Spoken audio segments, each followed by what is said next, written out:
Sir, कहते हैं कि बहुत सारे कॉमेडियन जो स्टेज के थे उन्होंने आफताब फरोशी की। और आफताब साहब का मैं बड़ा मदार रहा हूँ, मैंने उन्हें देखा है कि उन्होंने बड़ा काम किया और लोगों को लेकर आए। और बड़े कॉमेडियन इस बात के मुअत्तरिफ हैं कि वो भूखे मर रहे थे और उनको काम मिला। अभी आपका गिला यही है कि आपको काम के हसूल में बड़े प्रॉब्लम्स या मुश्किलात का सामना करना पड़ता है, और उसकी बड़ी रीज़न यही है कि काम देते नहीं है लोग। और वही जो एक औरा बना हुआ है, लेकिन अल्लाह ने रिज़्क आपका वीलॉगिंग और आपने इतनी दुनिया दिखाई, इतना नॉलेज बांटा, उससे आपका रिस्क जुड़ गया। इल्ज़ाम लगाया अजीज़ी साहब ने, बहुत लत्ते ले लिए और वो भड़क गए और उन्होंने बड़ी रऊनत भी जो है उन पर थोप दी कि आफ्ताब इकबाल इतना ज़्यादा फ़िरौनियत वाला सब कुछ उन पर। क्या आप एक स्टैचर पे जब पहुंच जाएं तो इतनी बिलो दी बेल्ट आकर बात करनी चाहिए ऑन कैमरा? क्योंकि स्टैचर बहुत बड़ा है ना, you are the super legend. और जब आप आफ्ताब साहब पर आते हैं, आफ्ताब साहब ने उसका जवाब दिया और बड़ा लंबा चौड़ा जवाब, और जवाब पे जवाब देते चले गए, जिसमें उन्होंने बाद में ट्रोलिंग पे भी कहा कि ना करें सुहेल अहमद साहब की ट्रोलिंग। मुझे ज़ाती तौर पर एक ऐसा बंदा जो लिखता भी आया, जो इन्वॉल्व रहा शोबिज़ इंडस्ट्री में, मुझे बुरा लगा एक पढ़े लिखे इंसान के तौर पर, और एक ऐसा शख्स आप मेरे जैसे जो मुस्बत सोच देखते हैं, मुझे दोनों की तरफ से बुरा लगा। मुझे लगा अगर एक बंदा बिलो दी बेल्ट आ गया था तो दूसरे को जवाब ही नहीं देना चाहिए था। आप इस सारे मामले को कैसे देखते हैं? देखिए जी, मेरी तो औकात नहीं है। मैं तो अपनी कोताहियों पे नज़र रखता हूँ। मैं इस मौजू पे कोई बात नहीं कह सकता सर। मैं क्योंकि इतना छोटा हूँ और इतना बोना हूँ कि इस पे मैं लब कुशाई अपना अच्छा, ये हक बताएं, नहीं समझता। ऑन कैमरा लत्ते लेने चाहिए? बड़े सारे और भी मामलात हो चुके हैं ना शोबिज़ में, अदाकाराएं भी एक दूसरे पर लगाती हैं। हम एक चीज़ को जनरलाइज नहीं करते। वो ठीक है, इन्होंने कहा कि मैं उस टॉपिक पे बहुत ज़्यादा कमेंट नहीं देना चाहता, जस्टिफाइड, दैट्स वेल अप्रिशिएटेड कि आपने उस चीज़ पे अपनी राय जो है उसको कॉन्फिडेंशियल रखा।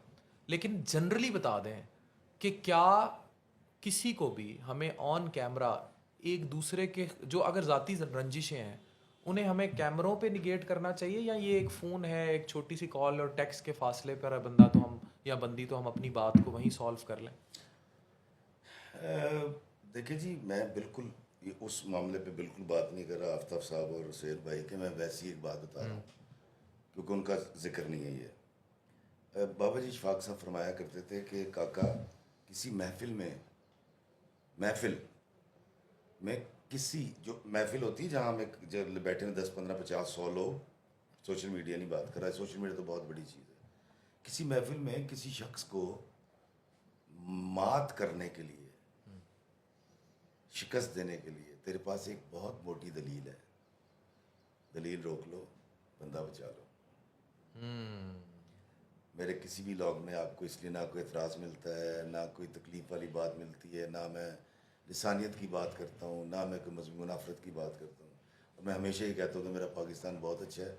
इनमें कुछ लोग हैं जो, यकीन हर जगह अच्छे बुरे लोग होते हैं, लेकिन ज़्यादा अच्छे हैं। जिस तरह अभी आपने मुझसे पूछा मुल्क कौन सा अच्छा लगा, मैं कहा पाकिस्तान। सही।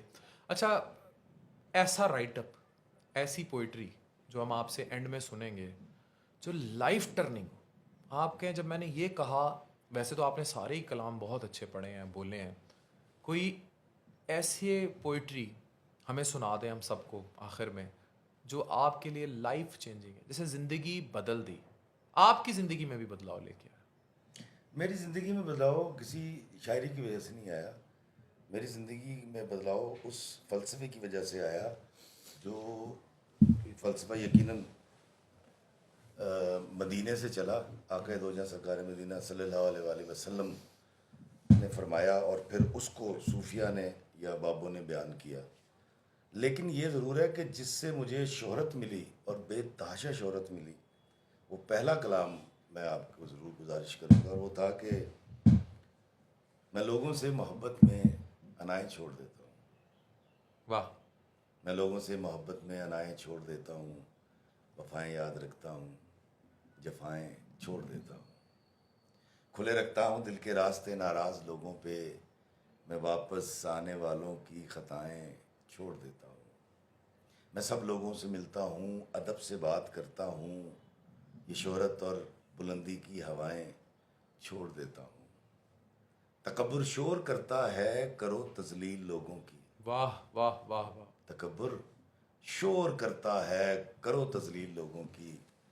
मैं अपने नफ्स की सारी सदाएं छोड़ देता हूँ और कोई दिल को दुखाए मुस्कुरा के बात करता हूँ। कोई दिल को दुखाए मुस्कुरा के बात करता हूँ।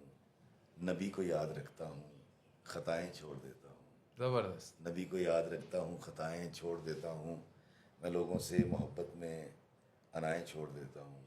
वफ़ाएं याद रखता हूँ जफ़ाएं छोड़ देता हूँ। बहुत शुक्रिया। डॉक्टर साहब, आपको ख़त्म करने से पहले मैं सिर्फ एक गुजारिश करना चाहूँगा, जो क्योंकि अभी तक तो आप सवाल कर रहे थे, मैं कुछ कहना चाह रहा था। पहली बात तो ये, जिस तरह आप हैं और आपकी तरह के बहुत सारे लोग जो अच्छी बात करते हैं, सर उनकी बड़ी इज्जत कीजिए। बहुत कमी है, बहुत कमी है। खुदा की कसम अच्छी बात, बाबा जी इशफाक साहब हमेशा फरमाया करते थे, काका गल चंगी करता है। अब मुझे क्योंकि आदत है, मैं कहता हूँ नहीं अफान बात तो अच्छी कर रहा है लेकिन व्यूज़ के लिए कर रहा है। और यार करंदे, हु आर यू? एक शख्स एक ऐसी लड़की से शादी करता है जो यूके रहती है, तो यकीनन वो वीज़े का तो सोचेगा, तो इसमें क्या प्रॉब्लम है? अफान कैसर हो या इफ्तिखार फ़ी हो, अगर वो सोशल मीडिया पे आके बात करता है और अच्छी बात करता है तो आप बात को फोकस करें। और अगर ये उस व्यूज से 4 पैसे भी हाँ, आ तो जाते आपको हैं तो क्या, उसी की बात से आ रहे हैं। आपको वो अफान कैसर अच्छा लगेगा या वो इफ्तिखार फ़ी अच्छा लगेगा जो पैसे मांगता है आपसे, या वो अच्छा लगेगा जो गरीबों को पैसे देता है या खाना खिलाता है? तो इसलिए जो अच्छी बात कर रहा है पाकिस्तान में, खुदा रहा उनको अच्छी बात कर। बहुत प्यारी बात की आपने। आप माशाल्लाह, मैंने देखा वॉक भी कर रहे होते हैं और इतना हेल्थ और फिटनेस को भी प्रमोट करते हैं, जो मैं एज अ डॉक्टर बहुत लाइक करूंगा। तो आप बहुत सारी चीज़ें उस वॉक में प्रमोट कर रहे होते हैं। इसलिए डॉक्टर साहब याद रखिएगा, जो शख्स आपको अब्यूज़ कर रहा है या बुरा कह रहा है, तकलीफ मचा रहा है, उस बेचारे को पता नहीं है। वो बाबे का शेर है ना कि जो कुछ हट्टी अंदर होवे हो यो दबे बेचारा, किथों ले आवे लाल मोहम्मद कोले बेचन वाला। हाँ। डॉक्टर साहब, मेरे पास राइटिंग है, वीलॉगिंग है और एक्टिंग है, इसके अलावा तो शायरी में कुछ नहीं दे सकता। मैं डॉक्टर अफान कैसर की हट्टी की तरह प्रिस्क्राइब नहीं कर सकता कि दवाइयाँ खा लो तो फैटी लीवर ठीक हो जाएगा। तो इसी तरह अगर इफ्तिखार फ़ी की दिल की हट्टी में नफरत है, कदूरत है, जलालत है, तो क्यों तवक्को कर रहे हैं यार? वो कहाँ से लेकर आए? आपने कभी देखा कि आप कलस्तर की दुकान पे जाके कहें कि जी मुझे जौहर और कोई लाल या सोना दे दें? नहीं हो सकता सर, वो कलस्तर बेचन डे होते। तो इसलिए ज़िंदगी को रास्ता दें, जिएं खुशी के साथ, मोहब्बत के साथ और मुस्कुराएं और अपने आप को और अपने बच्चों को वक्त दें, लेकिन माफ़ी और दरगुजर के साथ। ऐ मेरी हाथ जोड़ के गुजारिश है। वही कमाल, बहुत ज़बरदस्त बात की। आखिर में हम यही एंड करेंगे, कहते हैं मुस्बत सोच रखें और जिसके लिए भी दिल में कोई कदूरत है उसे माफ़ कर दें, मुस्बत पहलुओं को उजागर करें। कमाली साहब हमारे साथ थे। इफ्तिखार इफ़ी बहुत बड़ा नाम, और ये जो इनका जुमला है कि इनको वीलॉगिंग इसलिए करनी पड़ी क्योंकि इंडस्ट्री में काम नहीं है, कोई काम देता नहीं है और ये काम के लिए किसी के आगे हाथ नहीं फैला सकते। तो इज़्ज़त के लिए वो रास्ता अपनाया जिसने इन्हें उससे भी ज़्यादा अरूज दिया। इनकी वीलॉगिंग जो है, स्पेशली तो ट्रैवल वीलॉगिंग है, वो दुनिया भर में मानी जाती है क्योंकि उसमें अदब का अंसर बहुत ज़्यादा है, तो वो हमें नज़र आता है। आप जी हैं, आपका प्यार, आपकी सोहबत में अल्लाह हमेशा कायम रखे। बहुत शुक्रिया, थैंक यू।